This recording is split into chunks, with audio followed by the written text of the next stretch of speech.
Allez-y, Madame Famy. Non, je donne la position de notre groupe sur cette délibération avant d'échanger sur les amendements de notre collègue.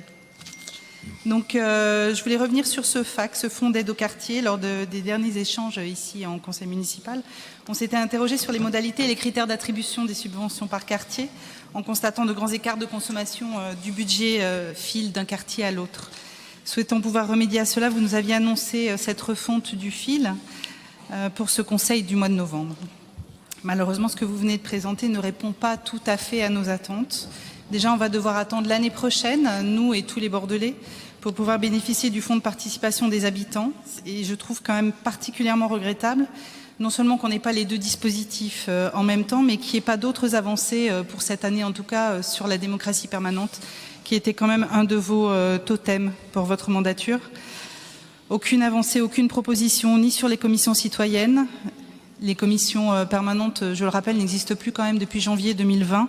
La votation citoyenne consultative, puisque de référendum, il n'est plus question non plus, ni même de dispositif d'interpellation citoyenne. Vous parliez tout à l'heure de modifier notre règlement intérieur. Je vous rappelle que ce dispositif d'interpellation citoyenne prévu au règlement intérieur attend toujours un article sur ses modalités d'application.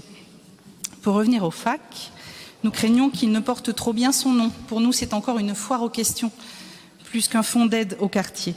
Ce nouveau fonds reste soumis à l'arbitrage des maires adjoints de quartier, sans intervention d'un collège citoyen pour la sélection, comme nous vous l'avions demandé au dernier conseil.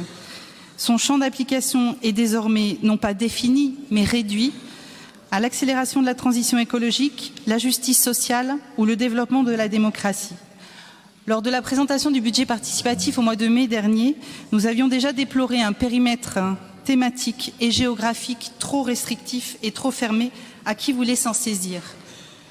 Je vous le rappelle quand même, vous êtes le maire de tous les Bordelais, et pas seulement des Bordelais qui ont voté pour votre programme. Merci de ce rappel. Et à chaque fois, je vous le rappelle, monsieur le maire, parce que ça me semble important quand on parle de démocratie permanente et de participation des citoyens, le budget participatif, le fonds d'aide au quartier, peut-être demain l'autre fonds de participation des habitants, vous restreignez à chaque fois l'objet des participations des habitants au sujet de votre mandature. Ce n'est pas comme ça que moi, j'envisage la démocratie permanente. Non.